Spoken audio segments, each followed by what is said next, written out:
¿Qué sucede en el país? Tendencias del acontecer nacional en Análisis Situacional. Bienvenidos a Análisis Situacional.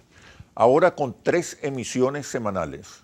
Los domingos a las 11 de la mañana, los domingos a las 8 de la noche y los lunes a las 8 de la noche. Hoy nos acompaña William Serafino, politólogo, egresado de la UCB. Actualmente cursa una maestría en el Centro Nacional de Estudios Históricos. Es investigador y analista político del Instituto Samuel Robinson. Bienvenido, William, ¿cómo estás? Bien, muchas gracias por la invitación. Colombia, una tragedia histórica. Ya van 2.000 casos, cerca de 2.000 casos de violencia policial, casi 500 desaparecidos, más de 300 víctimas de violencia por parte de la policía, 40 muertos, más de 1.000 detenciones arbitrarias, 28 víctimas por agresión a los ojos. ¿Qué pasa en Colombia? ¿Qué está ocurriendo? Porque esto no es nuevo. Ya en el 2019 un amplio movimiento de masa, un fuerte movimiento de masa había irrumpido demandando reivindicaciones. Sí, yo ahí veo dos cosas, ¿no? Lo primero que creo es que es el punto de reinicio de lo que la pandemia había detenido del ciclo de protestas de finales del año 2019. Unas protestas que tenían como eje fundamental una contestación generalizada al statu quo de Colombia, ¿no? Estas protestas se ven detenidas por la situación de la pandemia y ahora vuelven a reiniciarse con fuerza y digamos que el factor detonante ha sido una reforma tributaria que ha buscado cargar sobre los hombros de las amplias mayorías de la población, mayoritariamente trabajadora, el costo fiscal y financiero y económico de la crisis del coronavirus, que es real, ¿no? El uribismo, que tiene una orientación de clase muy concreta, muy específica, visto más como una corriente y un instrumento ideológico de un sector muy concreto de la oligarquía colombiana, ha tomado una decisión con la reforma tributaria. Es que, contrario a pechar o a imponer impuestos sobre las rentas más altas, sobre los patrimonios más altos y más elevados de la sociedad colombiana, ha decidido ir aguas abajo y cargar con impuestos a la mayoría de la población que ya viene con un proceso de crisis social acumulada en términos de desempleo, en términos de precariedad y de pobreza generalizada. Creo que lo que ocurre en Colombia no es simplemente una protesta por la reforma tributaria. Creo que hay un mar de fondo que hay que ver en el sentido de una crisis del modelo de Estado y del modelo social y político impuesto por el uribismo. Y que lo que estamos viendo ahora en la ciudad es cómo se ha transferido el pan y agua, el pan de cada día del campo colombiano, donde hay masacres de líderes sociales, una violación de derechos humanos, también muy reseñada por la ONU, que ha alarmado incluso a otros entes multilaterales, ahora ha rebasado el propio campo colombiano y ha llegado a las ciudades. Entonces digamos que las clases medias se han visto afectadas, ¿no? Sí, también por la crisis. Las clases medias se han visto afectadas y ahora las ciudades son este foco de conflicto, que es lo que rutinariamente pasa en el campo colombiano. Quizás por eso el escándalo mundial que ha generado esta operación de represión y la militarización de las ciudades, que ya implica una escalada mucho más alta, Sí, ¿no? la respuesta de las élites y del Estado colombiano ha sido la represión. Estamos hablando de una élite muy conservadora, muy atrasada ideológicamente. Sí, ¿O está surgiendo también una élite en Colombia que pueda acompañar el proceso de cambios que es inevitable? El tema es que la oligarquía colombiana o la élite colombiana es incapaz de darle una nueva lectura a la crisis, de crear un nuevo marco de interpretación. Es el fin del uribismo, de alguna manera también. Sí, podría ser narrado de esa forma. Esta élite tiene una gran incapacidad de entender el nuevo marco de la crisis y de generar, por ende, nuevos marcos de interpretación. Ellos ven las protestas en Colombia con esta iniciativa del paro nacional, lo ven como una especie de reactualización de la guerra interna que han vivido durante las últimas décadas. Ellos los ven como que existe una especie de brazo político o de actuación en la arena de lo público de los movimientos guerrilleros que han combatido históricamente, ¿no? Justamente no entienden dos elementos fundamentales. El primero es el cambio generacional que vive el país. Colombia es un país tremendamente joven y la fuerza discursiva del uribismo, sus principales anclajes narrativos, fundamentados en prevenir que en Colombia llegue el comunismo a manos de la guerrilla colombiana, ya a buena parte de los sectores juveniles esa narrativa no les llega, no conecta con sus intereses. Y creo que el segundo elemento tiene que ver también con una crisis económica que se ha venido gestando en el tiempo y que ha explotado por los aires con la pandemia. Estamos hablando de que el Producto Interno Bruto de Colombia se ha reducido en más de 7%, una crisis histórica en términos de reducción del Producto Interno Bruto y también una incapacidad de poder reorientar la política fiscal de una manera redistributiva. Entonces creo que el vacío político que ha generado el uribismo de no tener la capacidad de interpretar las expectativas, las metas, los intereses de realización de estas nuevas generaciones, hace que la respuesta sea totalmente regresiva, no solamente en términos de represión, sino también en términos de redistribución económica. Bueno, estamos frente a un Estado colombiano paramilitar, con respaldo norteamericano. ¿Cuál es el futuro de ese modelo? Bueno, Colombia en la geopolítica estadounidense seguirá jugando un papel fundamental en lo que el Pentágono llama el aseguramiento estratégico de la región, es decir, el uso de un país que tiene dos costas, ¿no? Tiene una costa por el Pacífico y también tiene proyección hacia el Mar Caribe y por ende el Atlántico, un elemento fundamental de su política de seguridad en la región, muy relacionada con el tema del narcotráfico. Evidentemente, ahora con las protestas esto se ha visibilizado mucho más, es decir, el componente paramilitar en la actuación de la contención en términos del orden público. Yo creo que un régimen, no solamente régimen en un sentido politológico, un régimen no solo se sostiene con la fuerza, se sostiene también con el consenso y con otros tipos de coerciones mucho más sutiles. El uribismo se está sosteniendo únicamente a partir de la fuerza militar, la fuerza paramilitar y la fuerza de opresión económica, de no permitir que haya una incorporación justa de otros sectores en la vida económica nacional desde un punto de vista digno, ¿no? Creo que el elemento del consenso y de estas coerciones sutiles que sostienen la legitimidad de todo régimen la están perdiendo y creo que este paro nacional, estas protestas que se han desplegado, sobre todo en Cali, que ha sido un eje fundamental de estas protestas, yo creo que implica un punto de quiebre y un punto de giro hacia la definitiva erosión de la legitimidad, si es que tenía legitimidad hace pocos años, del uribismo en términos políticos. ¿Cuál podría ser el escenario más próximo en Colombia, en un contexto de movilización social en toda América Latina? Cuando emergen las fuerzas progresistas y los sectores populares avanzan rápidamente a la toma de posiciones. De posiciones de poder y posiciones de influencia muy fuertes. Pero me responde cuando regresemos de los comerciales. Ya venimos. ¿Qué sucede en el país? Tendencias del acontecer nacional en análisis situacional. ¿Qué sucede en el país? Tendencias del acontecer nacional en análisis situacional. Conversamos con William Serafino, politólogo, investigador del Instituto Samuel Robinson. Les recuerdo nuestros nuevos horarios: domingos 11 de la mañana, domingos 8 de la noche y lunes 8 de la noche. William, te preguntaba acerca de los escenarios próximos.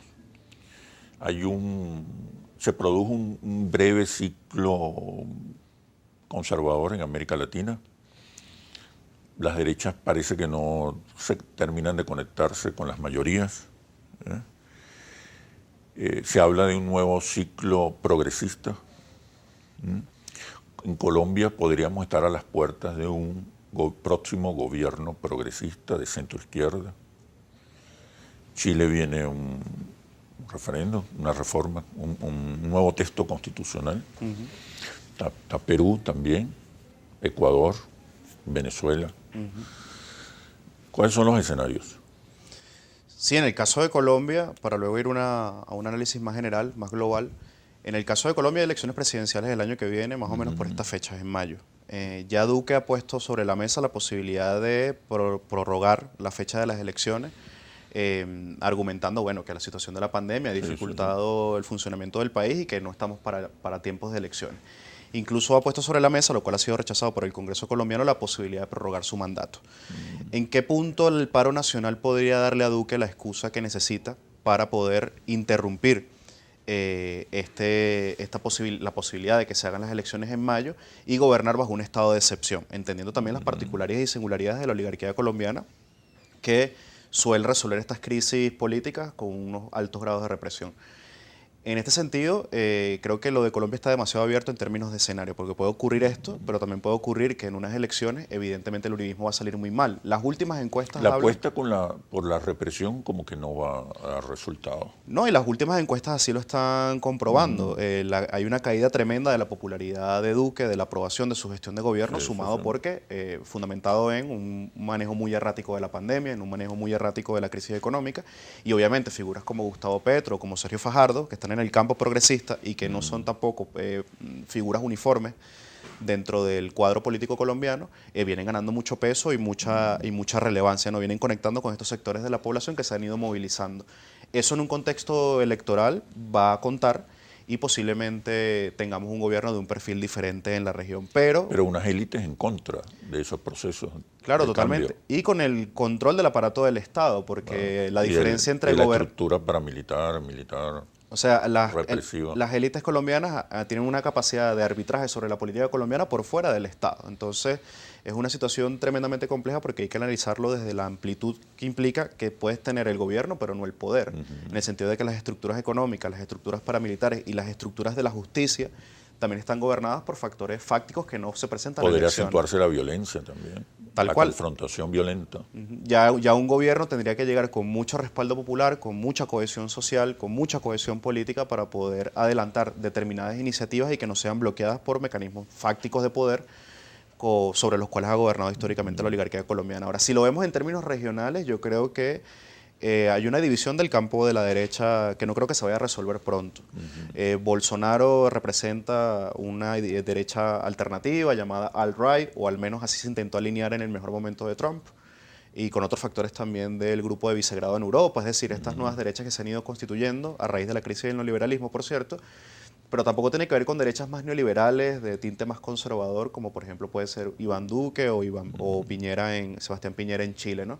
Y en el campo de la izquierda tampoco vemos una cohesión que nos permita establecer un tablero dominado por la coherencia y la estabilidad. En la izquierda también vemos múltiples matices, múltiples indefiniciones que hacen que el juego político se complique de una manera descomunal. Y en la medida en que se complique este tablero político y en que las coordenadas históricas que permitían ubicar a las élites y a la población y a otros sectores en determinadas cápsulas de identificación, ahora se ha quebrado y vemos, por ejemplo, cosas como la de Nayib Bukele, el presidente Nayib Bukele en El Salvador, ¿no? Sectores que irrumpen, que son presentados como outsider. En el caso de Bukele no es outsider, Bukele viene de ser alcalde de San Salvador por el Frente Farabuto Martí.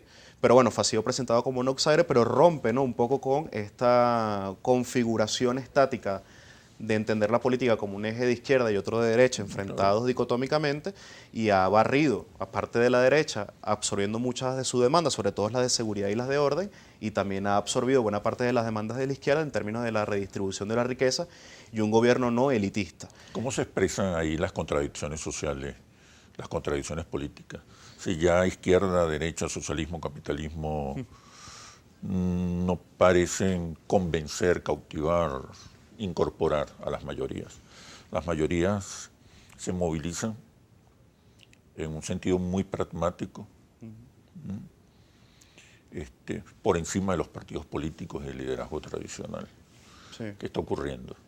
Bueno, si me permites ir un poco Claro. a lo histórico, ¿no?, que creo que a partir de allí podemos entender mejor el momento. Yo creo que después de la posguerra, de la Segunda Guerra Mundial, se impusieron dos grandes dinastías seculares, por lo menos en Occidente, ¿no?, que es el socialcristianismo y la socialdemocracia, como un mecanismo de interlocución entre las fuerzas de trabajo, entre el pueblo, como lo queramos designar, y las fuerzas del capital, ¿no?, del capitalismo. A partir del proceso de neoliberalismo y de globalización neoliberal, estas dinastías han roto su conexión con los sectores que representaban. En el sentido también que estamos en una sociedad postfordista, que está sufriendo cambios acelerados de su modelo productivo de una manera muy acelerada. Estos cambios productivos traen como consecuencia fundamentalmente la atomización y la fragmentación de las sociedades. Y también una pérdida y una erosión de sus principales modos de vida y de cómo ellos construían, o sea, cómo los países construían sus ideas de normalidad, sus ideas de futuro y sus ideas de metas realizables en el tiempo, ¿no? En términos intergeneracionales. Ahora nos encontramos con un elemento muy diferente en el que están surgiendo nuevas dinastías políticas, que están sustituyendo estos viejos parámetros nacidos de la posguerra. Yo, por ejemplo, veo el Partido Verde, o los verdes en general, yo los veo como un intento de capitalizar las expectativas y los ánimos de una nueva generación que está, bueno, preocupada por el clima, preocupada por el futuro del planeta y que está tratando de traducir en esta lógica una solución a la crisis estructural del capitalismo global que se ven anunciando desde hace mucho tiempo. Y veo por otro lado los populismos en sus distintas manifestaciones que intentan abarcar amplias capas de la población, construir nuevos consensos alrededor de las ideas de nación, de patria y de Estado, que obviamente están dejando por fuera el campo político tanto del liberalismo como de la izquierda más entendida. Hay una transición de las causas políticas a las causas humanas y sociales. Sí, Podríamos... Sí, yo creo que hay un viraje global hacia el pragmatismo y hacia posturas mucho más concretas, es decir... A banderas concretas, sí. Sí, en este sentido, estos grandes ideales de lo... Bueno, es que fíjate tú, es que en los últimos años, por ejemplo, grandes instituciones políticas, me refiero por ejemplo al APRA en Perú, grandes partidos como el PT brasileño, estos grandes partidos que habían nacido del campo socialdemócrata es que han sido totalmente barridos del panorama político e incluso las vocerías, por poner el caso de Brasil, ¿no? Las vocerías de izquierda un poco más representativas no vienen del histórico PT. Y creo que esto tiene también mucho que ver con la campaña anticorrupción lanzada por factores de poder en Estados Unidos, esta contestación contra el establishment, contra lo establecido, contra las estructuras de gobierno tradicional, que ha hecho que emerjan por un lado Bolsonaros, ¿no? Con el peligro que implica en el marco de una pandemia para la región. Ya sabemos lo que está ocurriendo con el desastre del manejo de la pandemia y cómo eso está afectando todo el continente. Y por otro lado salgan figuras como Nayib Bukele, que son difíciles de identificar ideológicamente por un ojo más o menos educado en el análisis político, ¿no? Porque tiene componentes de derecha, como te decía, seguridad y orden, pero también agrega componentes de la izquierda. Para finalizar, yo creo que la erosión de los modos de vida, la atomización que ha producido el neoliberalismo, ha dejado a la gente huérfana de ideas de cohesión más amplias, ¿no? Estas ideas de cohesión suelen ser la idea de nación, la idea de bienestar económico, la idea de igualdad. Y esos nuevos significantes, que siempre han sido significantes flotantes, la socialdemocracia no los puede capturar de la mejor manera porque sigue teniendo un compromiso con la fuerza del orden económico neoliberal. Ha sido absorbida por el orden económico neoliberal. Y el socialcristianismo ha perdido totalmente su eje discursivo. En ese sentido, los verdes, por ejemplo, han sabido conectar con esa idea de, por ejemplo, el planeta, entendido como una cosmovisión y como un factor de unidad, y los populismos que han renovado esta idea de nación frente a la opresión de las clases altas. Pero en paralelo hay también una vuelta al Estado, una vuelta a la política y por tanto una vuelta a la ideología. ¿Cómo entender este proceso, podríamos decir, contradictorio? Pero me respondes por favor cuando regresemos a los comerciales. Ya venimos. ¿Qué sucede en el país? Tendencias del acontecer nacional en Análisis Situacional. ¿Qué sucede en el país? Tendencias del acontecer nacional en Análisis Situacional. Estamos conversando con William Serafino, politólogo, egresado de la UCB, analista político del Instituto Samuel Robinson. Les recuerdo nuestros nuevos horarios: domingo 11 de la mañana, domingo 8 de la noche y lunes 8 de la noche. Te preguntaba, William, sobre la aparente contradicción entre pragmatismo e ideología, los grandes temas que antes convocaban, ahora la gente apuesta más a sus temas concretos, a los temas de la vida cotidiana, del ser humano, la comunidad, el barrio. ¿Cómo explicar esta aparente contradicción entre una vuelta al Estado, a la política, a la ideología y el pragmatismo que uno ve en algunas banderas? Sí, yo creo que una forma de iniciar esta explicación básicamente es entender que esa profecía que se había hecho de que habían muerto las ideologías, de que había muerto el Estado, de que habían muerto los grandes relatos, ¿no? Esto quedó muy bien expresado en el libro de Francis Fukuyama, El último hombre, El fin de la historia. Bueno, que ya supuestamente la democracia liberal, con todos sus mecanismos y todos sus instrumentos, bueno, de negociación, de asignación de la riqueza mediante el mercado, se han demostrado ser profecías fallidas. Entonces, sin embargo, es una idea que sigue pesando, ¿no? Que sigue pesando y que sigue teniendo un peso importante en cómo se construyen. Se habla más bien de una síntesis, Estado, política, ideología con mercado, capital, ¿no? Sí, justamente iba en esa dirección. Yo creo que vamos hacia una realidad mucho más híbrida y mucho más compleja de lo que estas profecías de la era neoliberal le vendieron al mundo como una superación ya del atraso que implicaban las ideologías. Yo lo que creo es que la ideología es consustancial a la política y las sociedades solo pueden hacer esfera pública, solo existe un espacio público, claro, en la medida en que existe una cohesión y exista la posibilidad de unirte en función de un objetivo. Generalmente estos objetivos siempre parten de una idea de trascendencia que te supera a ti mismo como individuo. Diríamos que lo que hay es una crisis de narrativas, de relatos. Sí, totalmente. Sobre todo porque esto lo trabaja muy bien Cornelius Castoriadis, ¿no? Un autor, un sociólogo muy importante, ¿no? Sobre la fragmentación del mundo que ha dejado la era neoliberal y este mundo llamado posfordista, ¿no? ¿En qué sentido posfordista? Bueno, que las estructuras básicas en las cuales se asentaban las grandes estructuras políticas, hablemos por ejemplo del sindicato y de los partidos políticos, agrupaban, digamos, sectores sociales amplios bajo la relación capital-trabajo, es decir, personas una gran masa de población que trabajaba en fábricas, que estaba empleada, pero ahora con la evolución técnica y los nuevos factores de división internacional del trabajo, del propio capitalismo globalizado, ha hecho que ya las estructuras, por ejemplo, del sindicato ya no tengan la misma centralidad en términos de la disputa política por el poder, y que también los partidos políticos hayan perdido fundamentalmente su anclaje en la visión de una sociedad cohesionada y uniforme en términos de ideas y en términos de valores. Entonces, bueno, ahora no solamente tenemos la fragmentación generacional, ya cada vez los cortes generacionales son cada vez más rápidos, sino que también tenemos este cambio en el modelo productivo que ha hecho que, digamos que las dinámicas laborales no dependan de estar sentado en una oficina, no dependan de estar trabajando en una fábrica, como se entendía el trabajo a nivel clásicamente desde el siglo XX, sino que son formas de trabajo posfordistas, ¿no? Y ahora con la pandemia creo que todo este tema del teletrabajo, del trabajo a distancia, del trabajo de tu casa se ha fortalecido. Entonces, ¿esto qué quiere decir? Que ya los derechos no están asociados al trabajo.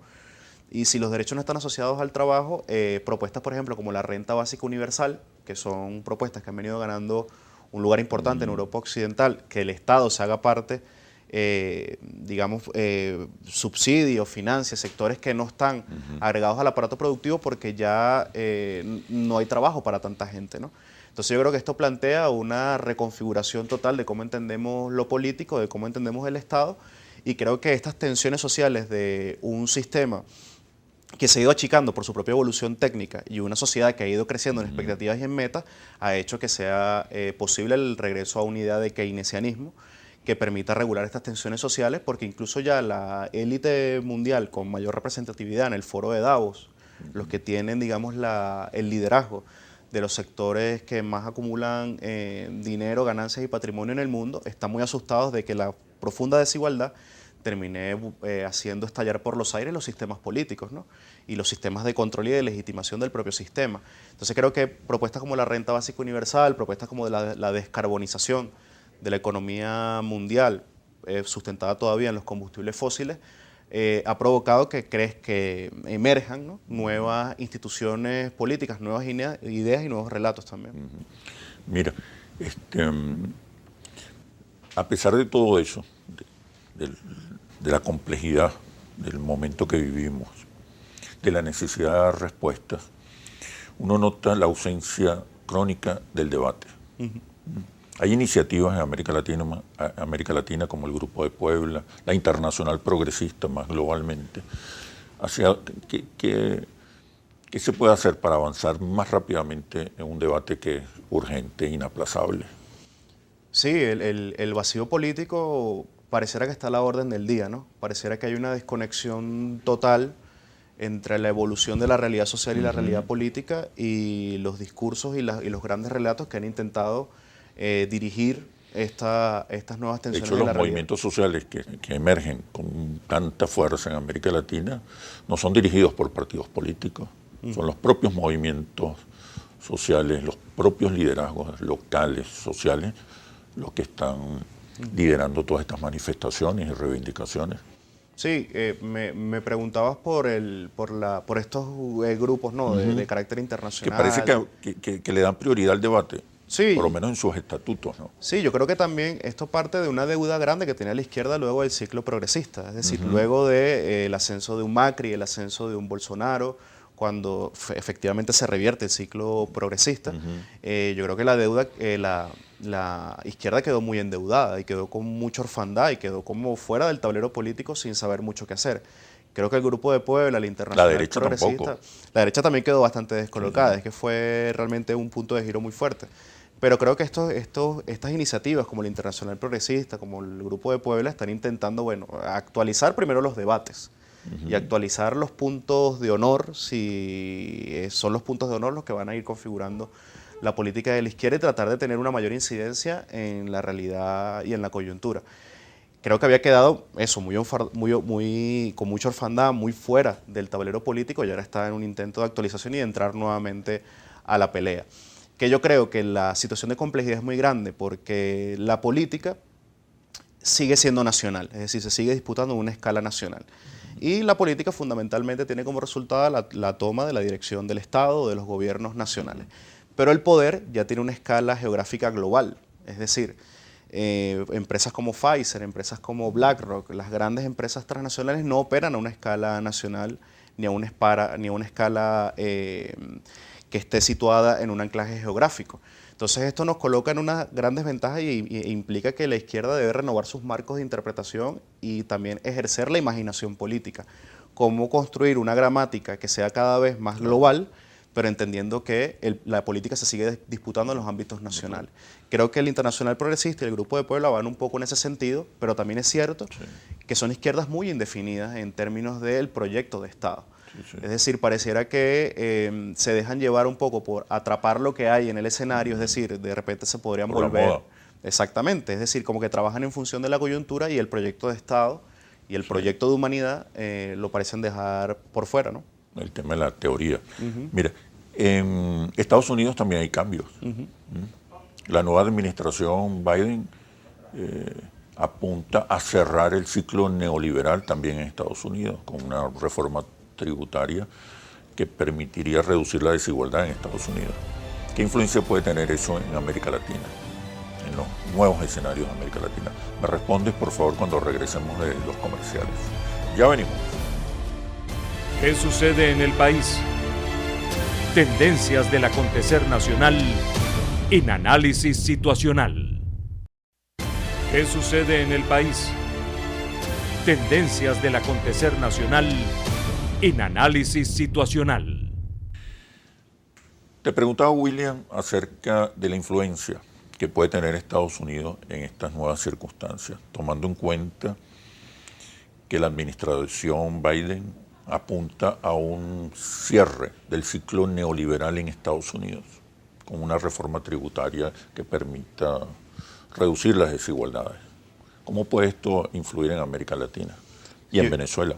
Sí, yo creo que el primer impacto ya es visible en, por ejemplo, los sectores políticos de las derechas latinoamericanas que se habían apoyado en Trump como una forma de, no solamente de gobernar, de construir una especie de internacional de las nuevas derechas, sino como un intento de construir realmente un polo de poder. Yo creo que han perdido su principal anclaje, yo creo que es el principal efecto. Incluso la liberación, es decir, la conmutación de las penas de Lula da Silva, creo que tiene que ver un poco con el cambio de la administración en Estados Unidos. Llamado diálogo aquí también en Venezuela. Exactamente. ¿No? La apuesta por la negociación. Creo que sí. Esto obviamente no parte por motivos altruistas, ¿no? Yo lo que creo es que la administración Biden va a trabajar en dos focos fundamentales. Primero, coser la guerra civil de baja intensidad que tiene el propio país. Es decir, venimos del acontecimiento en el Capitolio, de una disputa electoral muy encarnizada que salió de las instituciones formales del Estado y se disgregó en toda la población.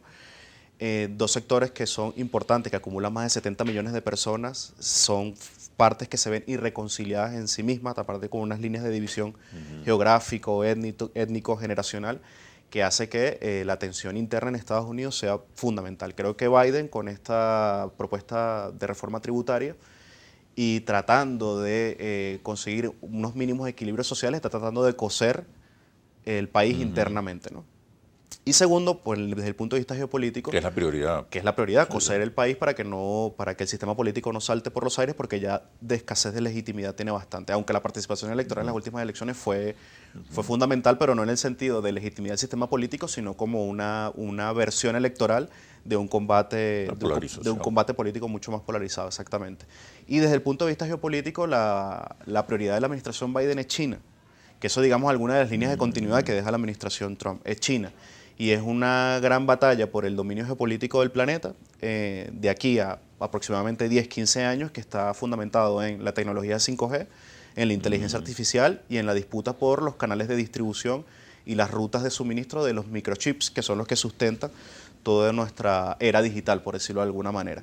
Entonces creo que Biden va a soltar la presión en el frente latinoamericano, entendiendo que hay que conservar una determinada influencia por necesidad de materias primas y necesidad de liderazgo regional, pero creo que su ojo, su cálculo político de la administración, más que de Biden en sí mismo, del secretario Blinken, de las otras figuras que han colocado en altos puestos de dirección del gobierno, piensan es en China como la confrontación geopolítica. América Latina no está de primero en la agenda. No creo que sea una prioridad, y creo que en la medida en que no sea prioridad, muchas de las derechas que apostaban a que Trump fuera, digamos, una fuente de inspiración permanente y que fuera un factor de apoyo a estas insurrecciones de un sector muy particular de las élites, creo que se ve totalmente aplacado, ¿no? Creo que la América Latina no es una prioridad en el sentido de que no hay, digamos, tampoco propuestas geopolíticas en este momento que contraríen la influencia o la capacidad de poder y de mando de Estados Unidos en la región. Y el peligro de una pérdida de control, de influencia por parte de Estados Unidos sobre el continente. Existe, pero yo creo que el ciclo de cambio de régimen, que de golpes blandos, pudiéramos llamarlos también, que inicia con el golpe a Zelaya, que luego tiene una versión en Paraguay, luego tiene una versión en Brasil, en Venezuela lo intentan 2 veces, pero no lo consiguen. Yo creo que ha dejado un saldo de desintegración regional, de vacío de liderazgos políticos que puedan cohesionar a la región en función de un objetivo común. Ha sido muy paradigmático ver cómo ante la crisis en Colombia, muy pocos pronunciamientos de instituciones multilaterales a nivel latinoamericano se han dado en apoyo o en respaldo, o al menos para mantener la forma en términos de pedir un respeto a los derechos humanos y que no se violente la vida de la población colombiana. Creo que este saldo de desintegración regional que deja toda la era Obama puede ser interpretado por la administración Biden como, bueno, pueden tomar aisladamente algunas fuerzas progresistas, los gobiernos en algunos países, pero esto no va a implicar que se vuelva a la era progresista anterior, donde había una fuerte cohesión internacional, donde había instituciones sólidas que realmente lograron restringir la capacidad de poder de Estados Unidos en la región. Creo que ellos siguen apostando a que la desintegración continuará, que incluso los matices de los gobiernos de izquierda se van a profundizar, porque hay matices entre un Alberto Fernández, un Andrés Manuel López Obrador, entre un Nicolás Maduro, hay matices.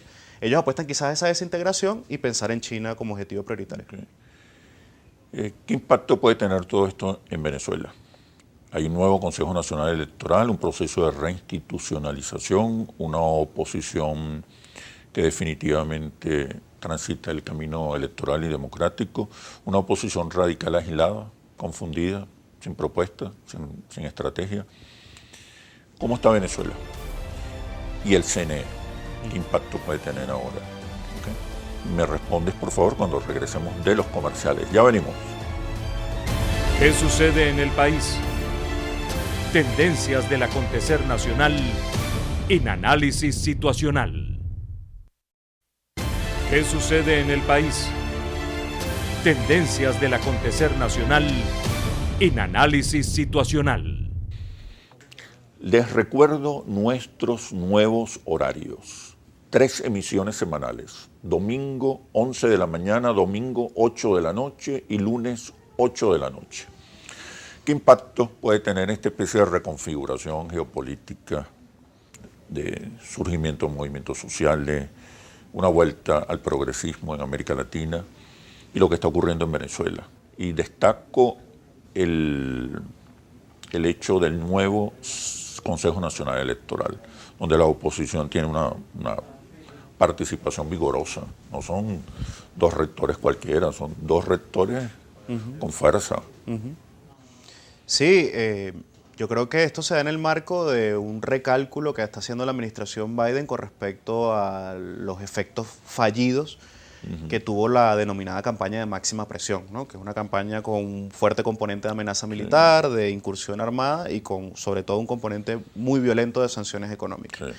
Yo creo que Estados Unidos está tratando de sacar el pie del fango, ¿no? Y tratar de administrar de mejor manera los fracasos políticos acumulados por la Solamente administración. fracasó, la revolución bolivariana se fortaleció Totalmente. en toda esta etapa. Tuvo el efecto inverso, ¿no? que se planteaba al principio. Y la oposición quedó reducida al 10%.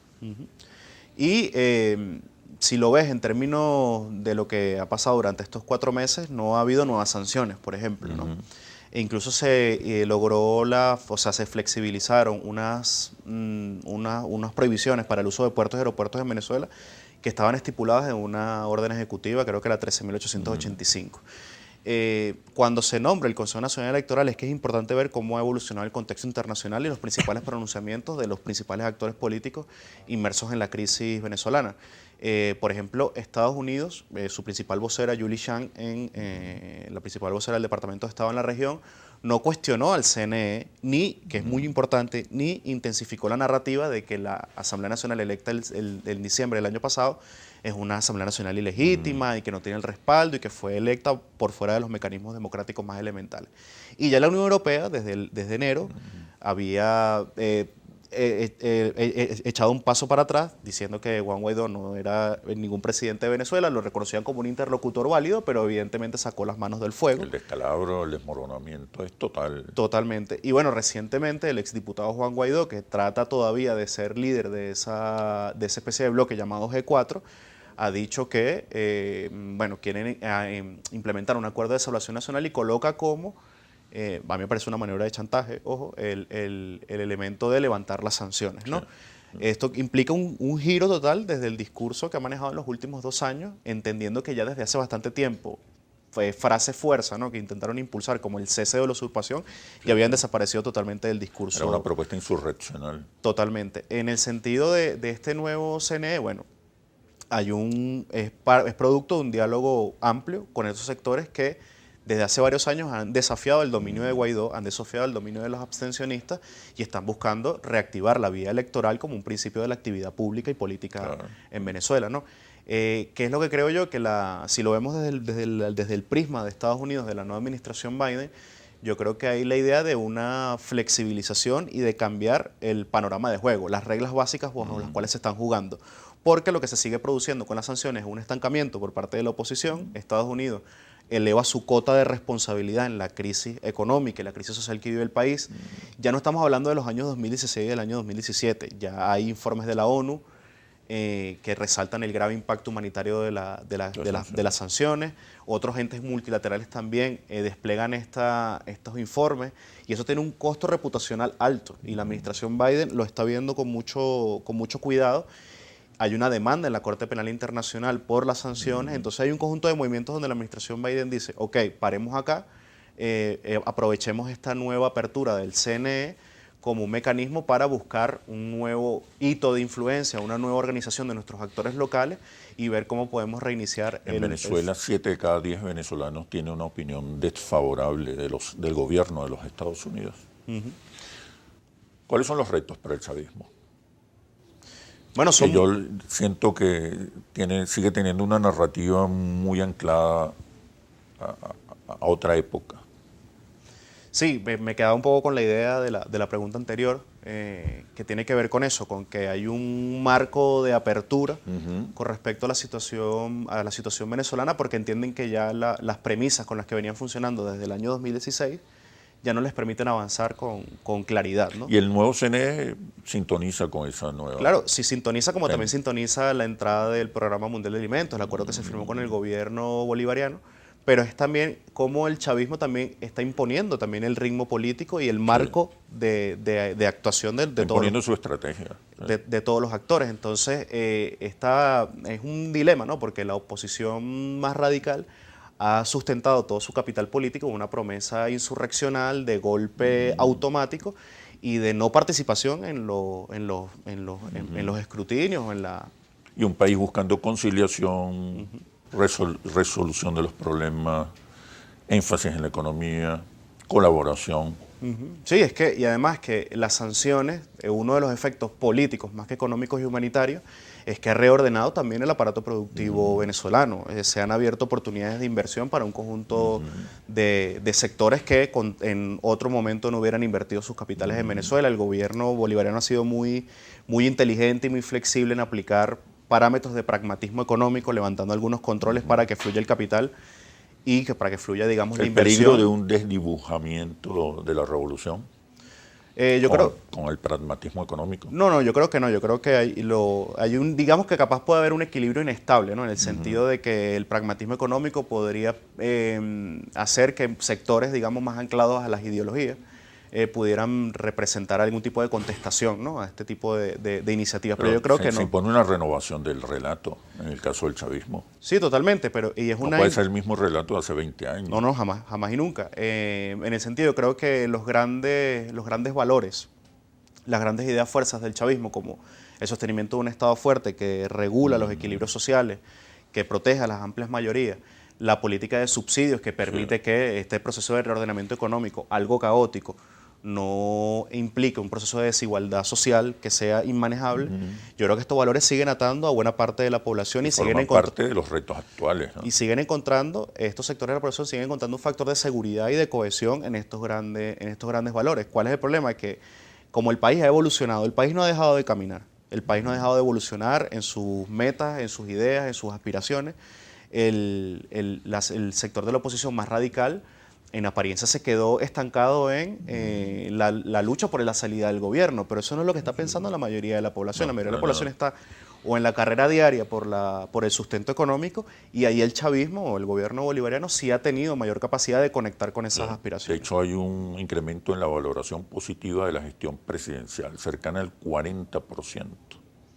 Tendrá mucho que ver también con la pandemia. Tiene que ver mucho cómo se ha manejado la pandemia, con las comparecencias en los medios del presidente y la vicepresidenta, hablando de la gestión, de las tareas, ¿no?